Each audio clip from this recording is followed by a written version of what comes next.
அதனால் தோழர்களே, வரப்போகிற தேர்தலில் நம்ம யாருன்னு காட்டணும், நம்ம பலம் என்னன்னு காட்டணும். அதுக்காக அந்த பலமான, அந்த பவர்ஃபுல்லான ஆயுதத்தை நம்ம கையில் எடுக்கணும். அந்த ஆயுதம் வேறு எதுவுமே இல்லை, ஓட்டு, வாக்கு, ஜனநாயகம். அது இருந்தால் தான் நம்ம அந்த வெற்றியை நோக்கியே நம்மளால் பயணிக்க முடியும். தமிழ்நாடே அந்த வாக்குச்சாவடி முன்னாடி திரண்டு நிற்கணும்.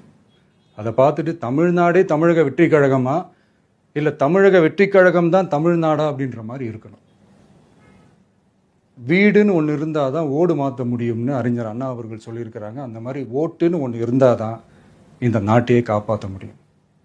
ஸோ அதனால் மை டியர் டிவிகே தோழர்களே, மை டியர் ஜென்சி படை பலமே, உஷாராக இருங்க, கான்ஃபிடென்ட்டாக இருங்க.